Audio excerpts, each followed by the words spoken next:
بسم اللہ الرحمن الرحیم۔ محترم ناظرین، السلام علیکم۔ آج کی ویڈیو میں ہم آپ کو حضرت لقمان علیہ السلام کے بارے میں بتائیں گے۔ تاریخ میں جن عظیم المرتبت اور صالح حکمہ کا ذکر ہوا ہے ان میں سے ایک حضرت لقمان علیہ السلام ہیں۔ آپ کا اسم مبارک قرآن میں 2 بار ذکر ہوا ہے اور قرآن کا سورہ نمبر 31 بھی انہی کے نام سے موسوم ہے۔ حضرت لقمان کے بارے میں رسول کریم صلی اللہ علیہ وآلہ وسلم کی ایک حدیث ہے، میں حق بات کہتا ہوں کہ لقمان پیغمبر نہیں تھے، لیکن ایسے بندے تھے جو بہت زیادہ غور و فکر کرتے تھے۔ وہ یقین و ایمان کے بلند درجے پر فائز تھے۔ وہ اللہ کو دوست رکھتے تھے اور اللہ تعالیٰ بھی انہیں دوست رکھتا تھا، اور اللہ تعالیٰ نے انہیں حکمت جیسی نعمت سے نوازا تھا۔ حضرت لقمان ان افراد میں سے تھے جنہوں نے طویل عمریں پائیں۔ آپ کی عمر کے بارے میں 200 سے 560 اور 1000 سے 3500 سال تک لکھا گیا ہے۔ آپ کا سلسلہ نسب یوں بیان کیا جاتا ہے: لقمان بن عنقا بن مزید بن سارون۔ آپ علیہ السلام کا لقب ابو الاسود تھا۔ بعض انہیں حضرت ایوب علیہ السلام کا بھانجا یا ان کی خالہ کا بیٹا لکھتے ہیں کہ ان کا سلسلہ نسب ناہور بن طارق تک پہنچتا ہے، جو حضرت ابراہیم علیہ السلام کے بھائی ہیں۔ وہ افریقہ کے دیہات نوبا کے رہنے والے تھے، اس وجہ سے ان کا رنگ سیاہ، ہونٹ موٹے موٹے اور پاؤں چوڑے چوڑے تھے۔ وہ ایک عرصہ تک بنی اسرائیل کے ایک دولت مند شخص کین بن حسر کے غلام رہے، لیکن ان کی حکمت کی وجہ سے انہیں ان کے ارباب نے آزاد کر دیا تھا۔ مشہور و معروف محدث مسعودی لکھتے ہیں کہ لقمان افریقہ کے ایک گاؤں نوبا کے رہنے والے تھے۔ ان کے آقا کا نام کین بن حسر تھا۔ حضرت لقمان علیہ السلام حضرت داؤد علیہ السلام کی حکومت کے 10ویں سال دنیا پر تشریف لائے۔ وہ ایک عبد صالح تھے۔ اللہ تعالیٰ نے انہیں حکمت کی نعمت سے نوازا۔ انہوں نے طویل عمر پائی، دنیا کے مختلف حصوں میں زندگی گزاری۔ ان سے ہمیشہ حکمت و دانائی ظاہر ہوتی اور وہ حضرت یونس علیہ السلام کے زمانے تک زندہ رہے۔ ایک حدیث میں آیا ہے کہ حضرت لقمان علیہ السلام نے اپنے بیٹے سے فرمایا: اے میرے بیٹے، میں نے 400 پیغمبروں کی خدمت کی ہے۔ میں نے ان کے کلام سے 4 باتیں اخذ کی ہیں۔ جس وقت تم نماز کی حالت میں ہو تو اپنے دل کی حفاظت کرو۔ جس وقت تم دسترخوان پر بیٹھے ہو تو اپنے گلے کو محفوظ رکھو، یعنی حرام مال سے بچاؤ۔ جس وقت تم کسی دوسرے کے گھر میں جاؤ تو اپنی آنکھ کو بچاؤ، یعنی نامحرم پر نگاہ ڈالنے سے باز رہو۔ اور جس وقت لوگوں کے درمیان میں جاؤ تو اپنی زبان کی حفاظت کرو۔ کہا جاتا ہے کہ حضرت لقمان علیہ السلام نے اپنی زندگی کا بیشتر حصہ مشرق وسطیٰ، خاص کر فلسطین اور بیت المقدس میں گزارا ہے، اور ان کی قبر فلسطین کی ایک بندرگاہ ایلا میں ہے۔ حضرت لقمان علیہ السلام، جو کہ ایک سیاہ فام افریقی اور بدصورت شخص ہوتے ہوئے حکمت کے بلند و بالا مقام پر فائز ہوئے ہیں، تو یہ صرف اور صرف روح و نفس کی خوبصورتی اور دل کی پاکیزگی کی وجہ سے ہے۔ اسی بنا پر روایت میں آیا ہے کہ کسی شخص نے حضرت لقمان علیہ السلام سے پوچھا: کیا تم ہمارے ساتھ بھیڑ بکریاں نہیں چراتے تھے؟ حضرت لقمان علیہ السلام نے کہا: ہاں، ایسا ہی ہے۔ اس نے پوچھا: آپ یہ بتائیں کہ آپ کو علم و حکمت کہاں سے نصیب ہوئی؟ آپ تو کسی مدرسہ میں نہیں پڑھے۔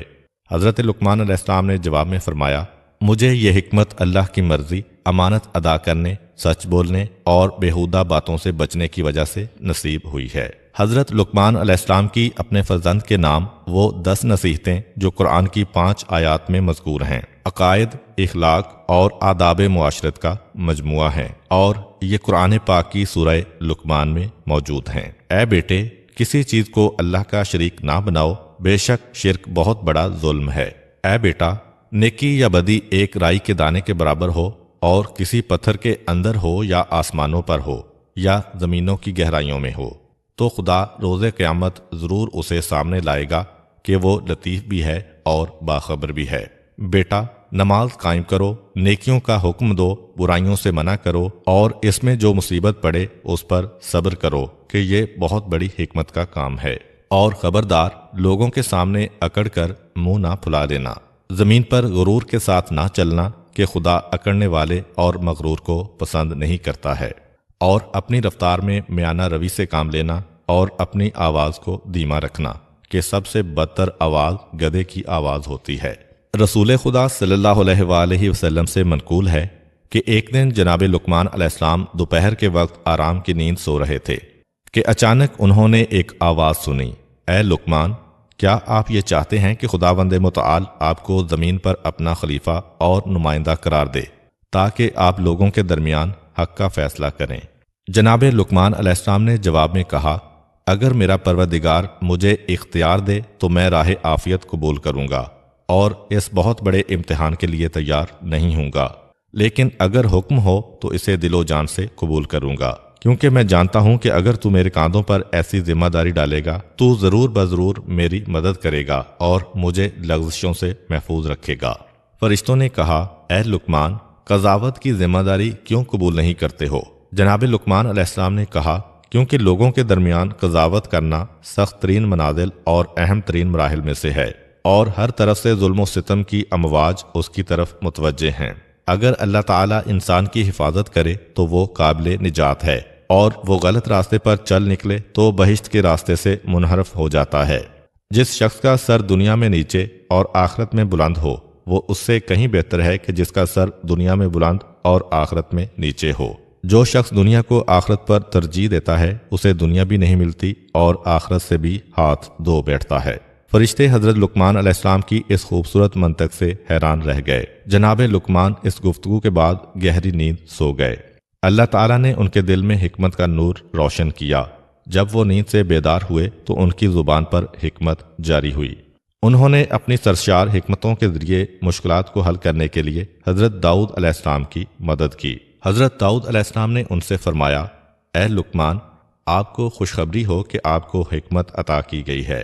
اب ہم آپ کے لیے حضرت لقمان علیہ السلام کے چند واقعات اور داستانیں بیان کرتے ہیں جن میں ہم سب کے لیے سبق اور نصیحت ہے۔ ایک ہوس باز دولت مند شخص کسی چشمے کے کنارے بیٹھا جوئے بازی میں مشغول تھا۔ اس نے مستی کی حالت میں یہ شرط باندھی کہ جو کوئی بھی ہار گیا وہ یا تو اس چشمے کا سارا پانی پیے گا یا اپنی بیوی اور اپنا مال و دولت جیتنے والے کے سپرد کر دے گا۔ خواہشات کا دلدادہ دولت مند شخص بازی ہار گیا۔ جیتنے والے شخص نے اس مالدار شخص سے اس کی بیوی اور دولت حوالے کرنے کا مطالبہ کیا۔ وہ اب بہت بڑی مشکل میں پھنس چکا تھا۔ اس نے ایک دن کی مہلت مانگی اور جا کر جناب لقمان علیہ السلام سے درخواست کی کہ وہ اسے اس مشکل سے نکال لیں۔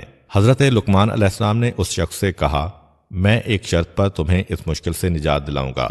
وہ شرط یہ ہے کہ آج کے بعد جوا نہیں کھیلو گے۔ اس مالدار شخص نے حضرت لقمان علیہ السلام کی شرط قبول کر لی۔ جناب لقمان علیہ السلام نے اسے کہا، جس وقت وہ جیتنے والا شخص تمہارے پاس آ کر چشمے کا سارا پانی پینے یا ساری دولت اور بیوی حوالے کرنے کا مطالبہ کرے تو اسے یوں کہو، اگر تمہارا مراد وہ پانی ہے جو کل اس ندی میں تھا تو اسے لے آؤ تاکہ میں پیوں، اور اگر مراد وہ پانی ہے جو اس وقت موجود ہے تو تم چشمے کا منہ بند کرو تاکہ بچنے والا باقی پانی پی سکوں، اور اگر تمہاری مراد وہ پانی ہے جو آئندہ اس ندی میں جاری ہوگا تو آئندہ ابھی تک آیا نہیں ہے، لہذا صبر سے کام لو۔ اس دولت مند شخص نے جوا جیتنے والے شخص کے سامنے یہی مطالبات رکھے تو اس کے پاس کوئی چارہ کار نہ رہا اور اس کا منہ بند ہو گیا۔ یہی وہ مقام ہے جب حضرت لقمان علیہ السلام کی حکمت آشکارا ہوئی اور لوگوں نے انہیں پہچانا۔ تاریخ انبیاء کے مطابق وہ دولت مند شخص حضرت لقمان علیہ السلام کا آقا کین تھا، جس نے 30 مسکال سونے کے عوض میں حضرت لقمان کو خریدا تھا۔ اس نے اس واقعہ کے بعد جناب لقمان کو آزاد کر دیا تھا۔ ایک دن حضرت لقمان علیہ السلام کے ارباب نے ان سے کہا، ایک گوسفند یعنی بھیڑ ذبح کرو اور اس کے تمام اعضاء میں سے 2 بہترین اعضاء میرے لیے پکا کر لاؤ۔ حضرت لقمان نے گوسفند ذبح کیا، اس کی زبان اور اس کا دل نکالا، انہیں پکا کر اپنے ارباب کے سامنے لا رکھا۔ اگلے دن ارباب نے پھر کہا کہ گوسفند کے اعضاء میں سے 2 بدترین اعضاء پکا کر لے آؤ۔ حضرت لقمان نے پھر زبان اور دل پکا کر ارباب کی خدمت میں حاضر کر دیے۔ ارباب نے پوچھا، میں نے تمہیں کہا تھا کہ 2 بہترین اعضاء پکا کر لاؤ تو تم زبان اور دل پکا کر لائے، پھر میں نے تم سے بدترین اعضاء کا مطالبہ کیا تو تم پھر دل اور زبان لے آئے ہو، اس کی وجہ کیا ہے؟ جناب لقمان علیہ السلام نے کہا، اگر یہ دونوں عضو پاک ہوں تو بہترین ہیں، اور اگر یہی پلید ہوں تو بدترین ہیں۔ ایک دن جناب لقمان کا آقا بیت الخلاء میں گیا۔ اسے گئے ہوئے کافی وقت گزر چکا تھا۔ جناب لقمان نے بلند آواز سے کہا، بیت الخلاء میں زیادہ دیر بیٹھنا درد جگر اور بواسیر ہونے، نیز بیت الخلاء کی آلودہ حرارت مغز میں جذب ہونے کا موجب ہے، لہذا اعتدال کی حد تک بیٹھو اور اٹھ کر باہر آ جاؤ۔ اس کے بعد دوسروں کو سمجھانے کے لیے یہی بات بیت الخلاء کے دروازوں پر لکھ دی گئی۔ حضرت لقمان علیہ السلام کے آقا کے بہت زیادہ باغات اور غلام تھے۔ جناب لقمان بھی ان غلاموں میں شامل تھے۔ ان کا ارباب جو کہ ظاہر بین تھا، سفید رنگ اور خوبصورت غلاموں کو باغات میں پھل وغیرہ توڑنے کے لیے بیچتا، لیکن جناب لقمان کو سخت اور پست کاموں مثلا جھاڑو وغیرہ دینے میں لگا دیتا۔ یوں وہ حضرت لقمان علیہ السلام کی توہین کرتا، حالانکہ وہ سیرت و کردار اور معرفت میں تمام غلاموں پر فوقیت رکھتے تھے۔ جناب لقمان کے آقا کی یہ غلط روش اس بات کا موجب بنی کہ اس کے غلام بھی حضرت لقمان کو حقیر سمجھنے لگے اور ان کی قدر و قیمت کے قائل نہ تھے، بلکہ بعض اوقات انہیں اذیت و آزار پہنچاتے۔ آقا نے ایک موقع پر غلاموں کو باغ میں پھل توڑ کر لانے کے لیے بیچا۔ وہ باغ میں گئے اور مختلف قسم کے پھل توڑ کر لائے، لیکن آقا کی عدم موجودگی سے فائدہ اٹھاتے ہوئے انہوں نے وہ تمام پھل کھا لیے۔ جب آقا آیا اور تازہ پھلوں کا مطالبہ کیا تو غلاموں نے جھوٹ بولتے ہوئے کہا تمام پھل لقمان کھا گیا ہے۔ آقا نے جب یہ بات سنی تو وہ جناب لقمان علیہ السلام کے بارے میں بدظن ہو گیا۔ حضرت لقمان سمجھ گئے کہ ان کے آقا کی بدسلوکی اور ناراضگی کا سبب غلاموں کی اس تہمت کا اثر ہے۔ وہ اپنے آقا کے پاس گئے اور اسے یہ تجویز دیتے ہوئے کہا، اے میرے آقا، آئیں اور ہم سب غلاموں کا امتحان لیں تاکہ آپ کو ہمارے درمیان میں سے اچھے اور برے کا علم ہو سکے۔ اس نے پوچھا کہ میں تم لوگوں کا کیسے امتحان لوں؟ حضرت لقمان نے کہا کہ ہم سب کو کافی مقدار میں گرم پانی دیں اور ہمیں اسے پینے پر مجبور کریں۔ اس کے بعد آپ گھوڑے پر سوار ہو جائیں اور اپنا گھوڑا بیابان میں دوڑائیں، جبکہ سب غلاموں کو اپنے پیچھے پیدل دوڑنے کا حکم دیں۔ ایسا کرنے سے آپ کو یہ راز معلوم ہو جائے گا کہ وہ پھل میں نے کھائے ہیں یا ان لوگوں نے۔ آقا نے اسی طرح امتحان لیا۔ حضرت لقمان اور دوسرے تمام غلاموں کو گرم پانی پینے پر مجبور کیا۔ پھر وہ خود تو گھوڑے پر چڑھ بیٹھا اور سب سے کہا، میرے پیچھے پیچھے دوڑو۔ وہ سب ارباب کے پیچھے دوڑنے لگے۔ زیادہ دیر نہ گزری کہ جن غلاموں نے پھل کھائے تھے، دوڑنے کی وجہ سے ان کی حالت دگرگوں ہو گئی۔ ان لوگوں نے جو پھل وغیرہ کھائے تھے انہیں قید کر دیا۔ یوں آقا سمجھ گیا کہ پھل لقمان نے نہیں بلکہ دوسرے غلاموں نے کھائے ہیں اور لقمان پر تہمت لگائی ہے۔ پس جناب لقمان اپنے آقا کے سامنے سرخرو ہو گئے اور دوسرے غلاموں کو شرمندگی کا سامنا کرنا پڑا۔ حضرت لقمان ایک مدت تک کسی دوسرے شخص کے غلام تھے۔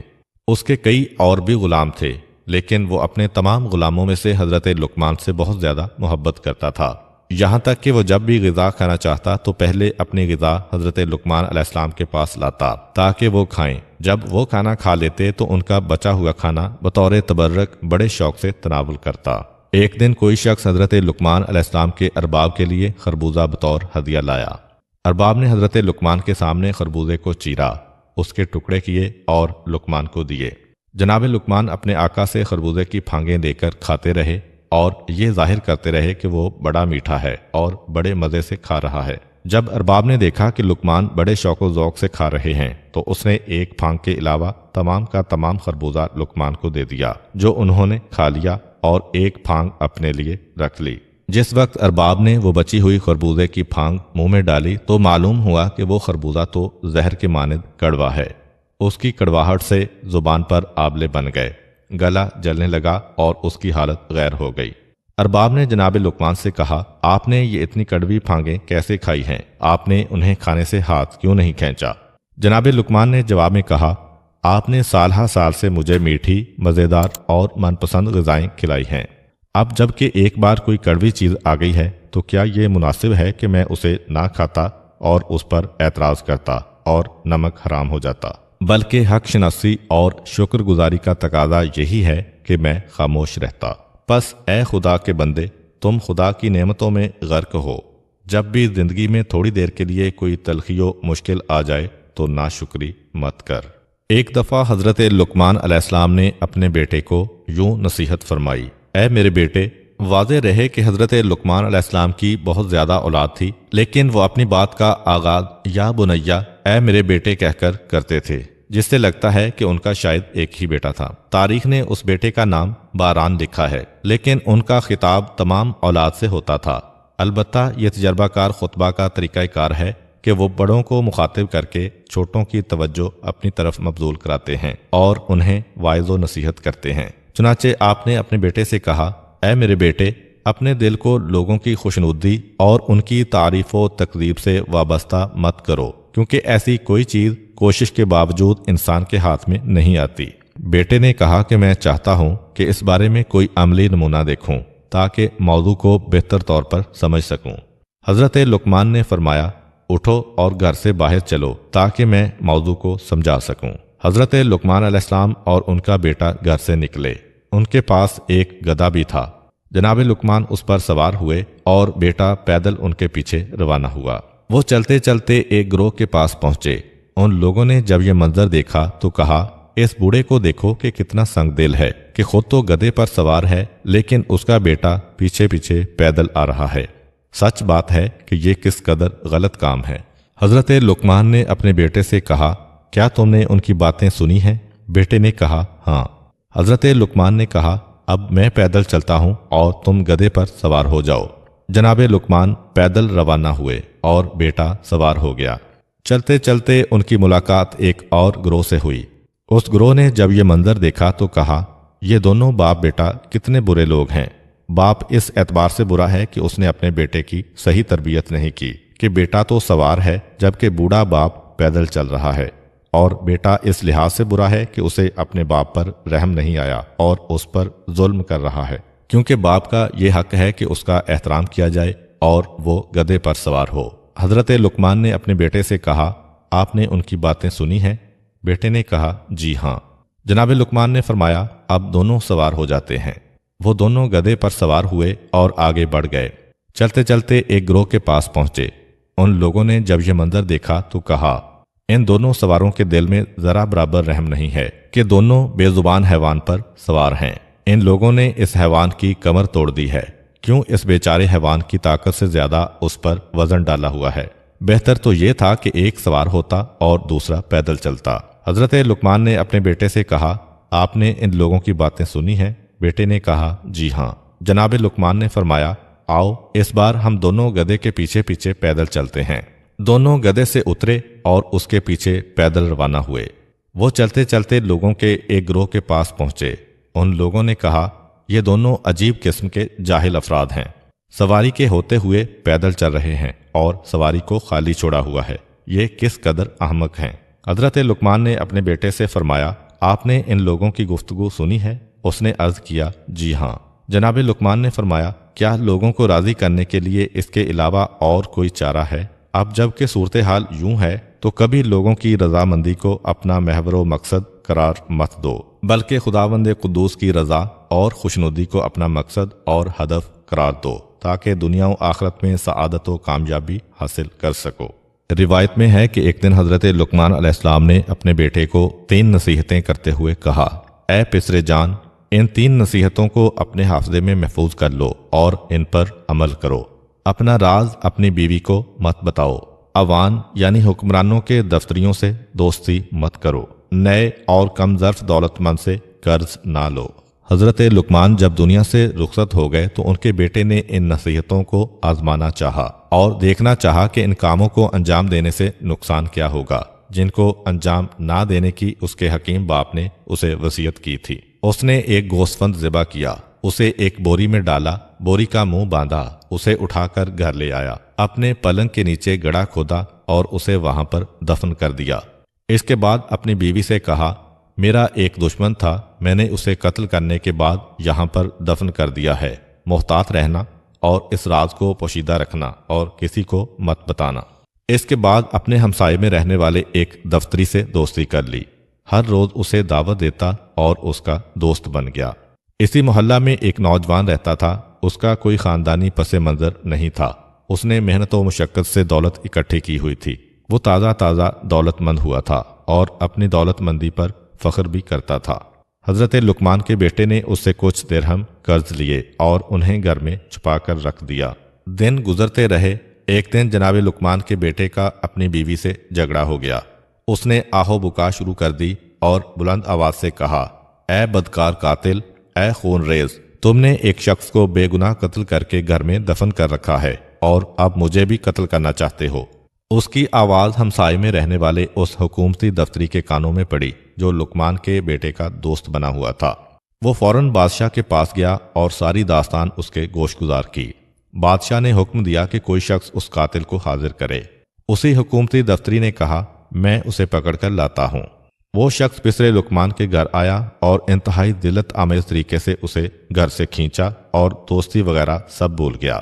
اسے کھینچتے ہوئے بادشاہ کے دربار میں لے جا رہا تھا کہ راستے میں نئے دولت مند نوجوان نے جب جناب لقمان کے بیٹے کو اس حال میں دیکھا تو لوگوں کے سامنے انتہائی غصے کے عالم میں آ کر اسے پکڑا اور کہا، اگر تمہیں قتل کے بدلے میں قتل کریں گے تو میری رقم ڈوب جائے گی، لہٰذا مجھ سے لیے ہوئے درہم ابھی واپس کرو۔ اس نے یوں نامردی کا مظاہرہ کرتے ہوئے جناب لقمان کے بیٹے کی اہانت کی۔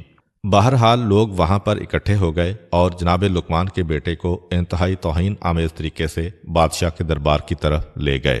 جس وقت فرزند لقمان بادشاہ کے سامنے کھڑا ہوا تو ان کے درمیان ہونے والی گفتگو کچھ یوں تھی۔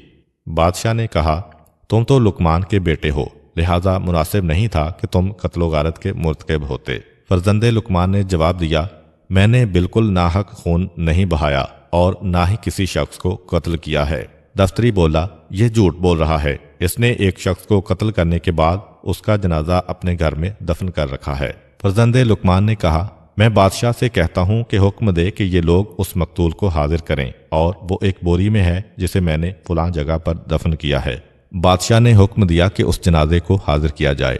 حکومتی کارندے جناب لقمان کے بیٹے کے گھر آئے۔ اس کی بیوی نے دفن کی جگہ کی نشاندہی کی۔ ان لوگوں نے وہاں سے کھدائی کی، وہاں سے ایک بوری نکالی اور منہ بند بوری بادشاہ کے سامنے لے آئے۔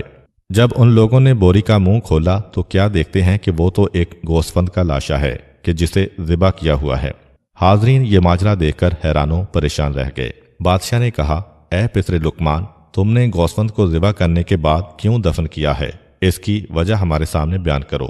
فرزند لقمان نے کہا، میرے باپ نے مجھے یوں وصیت کی تھی کہ اپنا بید اپنی بیوی سے مت کہو، حکومتی دفتری کو اپنا دوست مت بناؤ اور تازہ ثروت مند سے قرض مت لو۔ میں اپنے والد بزرگوار کی ان وصیتوں کو آزمانا چاہتا تھا۔ انہیں آزمانے کے بعد اپنے پدر بزرگوار کی حکمت و سچائی کو سمجھا ہوں اور میرے اوپر واضح ہو گیا ہے کہ ان کی بات عین حقیقت ہے۔ جو کوئی بھی اس نصیحت کو سن رہا ہے اس کے لیے بہتر ہے کہ اپنا راز اپنی بیوی سے نہ کہے، تازہ دولت مند سے کبھی قرض نہ لے اور حکومتی دفتری سے بالکل دوستی نہ لگائے اور اپنے خانہ دل کو احمقوں کی دوستی سے پاک و صاف رکھے تاکہ دنیا و آخرت کی خوش بختی پا سکے۔ اور آخر میں حضرت لقمان کی اپنے بیٹے کو کی گئی چند اور نصیحتیں جو یقیناً ہمارے کام آنے والی ہیں۔ بیٹا، دنیا پر بھروسہ مت کرو کیونکہ گناہ اور شیطان اس میں ہے۔ دنیا کو اپنے لیے زندان بناؤ تاکہ آخرت تمہارے لیے بہشت قرار پائے۔ اے پسر جان، تم پہاڑ کو اپنی جگہ سے نہیں اکھاڑ سکتے اور ایسا کام تمہارے ذمے لگایا بھی نہیں جائے گا۔ پس بلا اور مشکل کو اپنے کاندھوں پر مت اٹھاؤ اور اپنے آپ کو اپنے ہاتھوں سے ہلاک مت کرو۔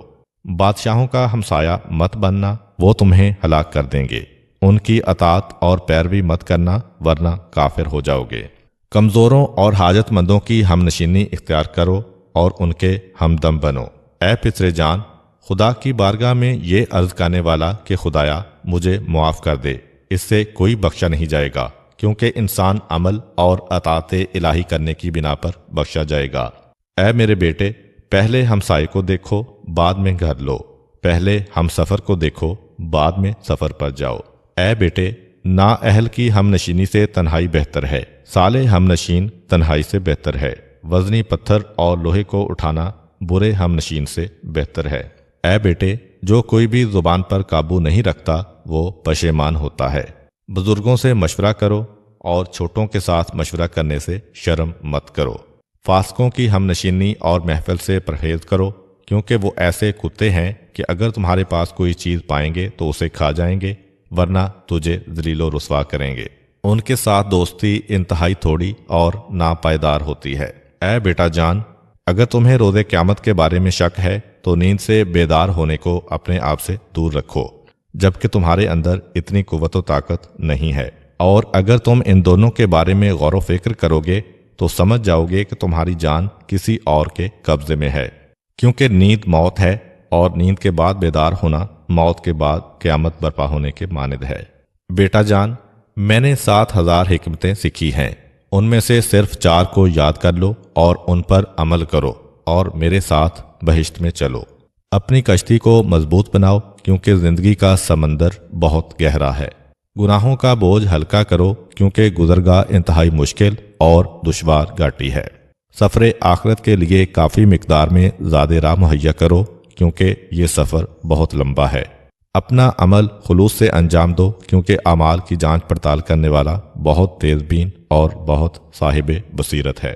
پھر فرمایا، تمہاری جوانی کے بارے میں سوال ہوگا کہ تم نے اپنی عمر کس راہ میں ختم کی ہے، تم نے مال کس راستے سے اکٹھا کیا ہے، اس مال کو کس راستے میں خرچ کیا ہے۔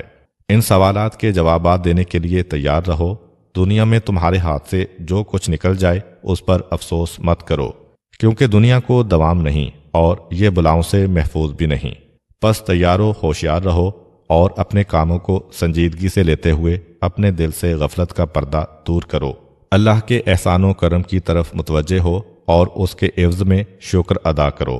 ہمیشہ اپنے دل میں توبہ کی تجدید کرتے رہو، ہمیشہ اپنے دل میں توبہ کی تجدید کرتے رہو اور موت کے آنے سے پہلے فرصت سے فائدہ اٹھاؤ۔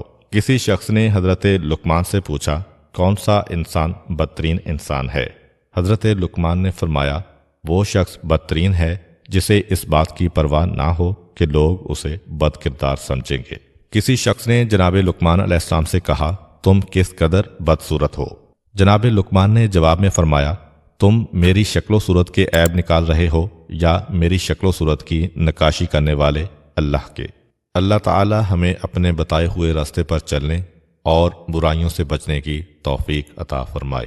آخر میں دعا ہے کہ اللہ تعالی ہمیں اپنے راستے پر چلنے اور برائیوں سے بچنے کی توفیق عطا